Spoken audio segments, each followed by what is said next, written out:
அஸ்ஸலாமு ஃப்ரெண்ட்ஸ், நம்ம பார்க்க போகிறது சீமென் RTF 340 தெர்மோஸ்டேட்டை எப்படி வயரிங் கனெக்ஷன் கொடுக்கலாம்னு பார்ப்போம் வாங்க.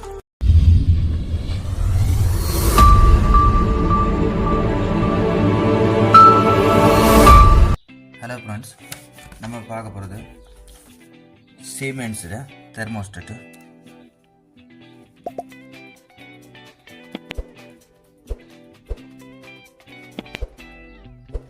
Siemens thermostat RTF 340 അതിൻ്റെ எப்படி கனெக்ஷன் பண்ணுறான்ட்டு பார்ப்போம் வாங்க. அதில் இப்போ ஒரு சைட் எடுத்துட்டோம்னா அதில் இப்போ 2 பகுதியை பிரிக்கணும். ஒன்றில் Q1 இருக்கும். அது வந்துட்டு Q1 இப்போ Q2 அடுத்தது L இருக்கும். அடுத்தது Q3 இருக்கும்.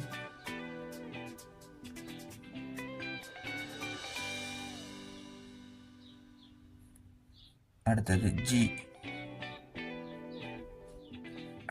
G0 ஒரு சைடில் இருக்கும். 6 டெர்மினல் இருக்கும். அதில் பார்க்க போனால் G1 என்னன்னா ஃபேண்டர் லோ ஸ்பீட்.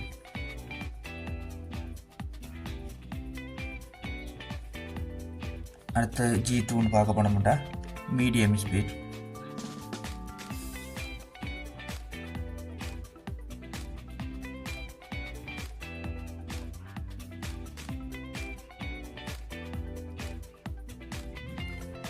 அடுத்தது எல்லுக்கு வந்துட்டு மெயினாக டிபியில் இருந்து வர ஒரு எல் ஒன்று வருமையில்,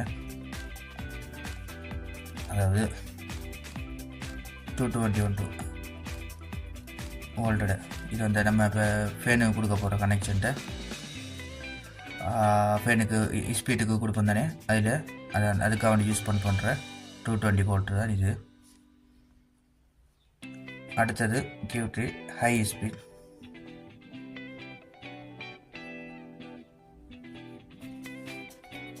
அடுத்தது ஜிண்டா ஓம் வந்துட்டு நம்ம அந்த தெர்மோஸ்டேட்டை ஒர்க்கிங் பண்ண வைக்கிறதுக்கு. இது வந்துட்டு இந்த டைப் வந்துட்டு 24 வோல்டேஜ். அப்போ இதுக்கு 24 டிரான்ஸ்ஃபார்மர்லேருந்து 220 கொடுத்து டிரான்ஸ்ஃபார்மரில் இருந்து அதில் கிடைக்கிற 24 வோல்டேஜை இது ஃபேஸ் ஆகும், ஜி ஃபேஸ் ஆகும், மற்ற G0 வந்துட்டு மைனஸ் ஆகும் கொடுக்கணும். எக்ஸாம்பிள் லைவ் நியூட்ரல் கொடுத்துட வேண்டாம். இது தெர்மோஸ்டேட் ஒர்க்கிங் ஆகும். அடுத்த பக்கம் பார்க்க போன மாட்டான் Y10 Y20 G0 M X1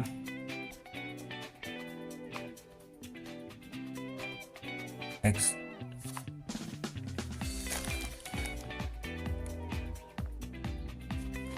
இல்லை X2 அடுத்தது வரும். இல்லை பார்க்க போட மாட்டோம் Y. இது வந்துட்டு டேம்பருக்கு யூஸ் பண்ணப்படும். அதாவது எஃப்சியில் டேம்பர் வைக்க மாட்டோம், அதுக்கு யூஸ் பண்ண ஹெச்லேட்டர் வேல் டேம்பர் அதுக்கு யூஸ் பண்ணப்படும். ஆனால் இது வந்துட்டு 0 to 10 வோல்ட் தான்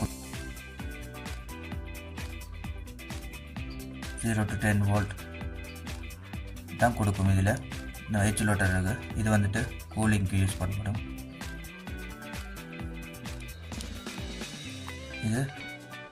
இதுவும் 0 to 10 வோல்ட் தான் கொடுக்கும். இது வந்துட்டு நார்மலாக ஹீட்டுக்கு யூஸ் பண்ணலாம். ஹீட்டிங்க்கு 0. இது வந்துட்டு சேம் நியூட்ரலுக்கு சேம். இதுக்கு நியூட்ரல் தேவைப்படும் போது, ரெண்டுக்கு நியூட்ரல் தேவைப்படும் போது இதில் எடுத்துக்கலாம்.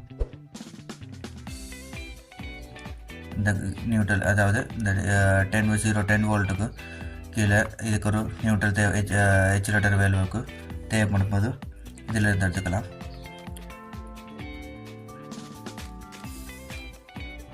எம்ஓ X1 X2 அது வந்து நார்மலாக டிப்ரெஷன் சுவிட்சுக்கு யூஸ் பண்ண போகிறோம். இப்போ நம்ம அதெல்லாம் முக்கியமாக தேவைப்படுறதுண்டா ட்ரான்ஸ்ஃபார்மர் வந்து 220 கரண்ட்டை வந்துட்டு ஒரு ட்ரான்ஸ்ஃபார்மரில் கொடுத்து அதில் 24 அவுட் ஆகிற 24 தெர்மோஸ்டேட்டுக்கு கொடுக்க வேண்டும். அதில் மெயினாக மரம் வந்துட்டு எல்லில் வந்துட்டு டிபியிலேருந்து வர 220 ஃபேஷன் கொடுக்கணும். ஏனெண்டா அதுதான் ஃபேன்ற கண்ட்ரோலாக வரும். G1ல் லோ ஸ்பீடு, G2ல் மீடியம் ஸ்பீடு, G3ல் ஹை ஸ்பீடு. மற்றது முக்கியமாக இந்த Y10 வந்துட்டு எக்ஸிலேட்டரில் ஆப்ரேட்டருக்கு கொடுக்குறது கூலிங். அதில் இப்போ ஒரு எக்ஸிலேட்டருக்கு வந்து எக்ஸாம்பிள் இதை ரன்னிங் ஆக வைக்கிறதுக்கு சில டைமில் ஆப்ரேட் பண்ணுறதுக்காக தான் இந்த 0 to 10 வோல்ட்டுக்கு கீழே வரும். ஆனால் அதை ஸ்டார்ட் பண்ணுறதுக்கு 24 வோல்டேஜ் ஆகிருக்கலாம். 24 வோல்டேஜ் அந்த எக்ஸிலேட்டர் வரும்போது அதுக்கு நம்ம ஒரு சப்ளை கொடுத்தாகணும். இப்போ ட்ரான்ஸ்ஃபார்மர் ஒன்றில் இப்போ இதுக்கு கொடுக்குற ட்ரான்ஸ்ஃபார்மரில் இருந்துட்டு அதை 220 கொடுக்க வரும். இது கொடுக்க வரும். கொடுத்துட்டு இதில் கண்ட்ரோலை தான் இந்த கண்ட்ரோல் வயரை தான் இதில் 0 வோல்ட்டு கொடுக்க வரும்.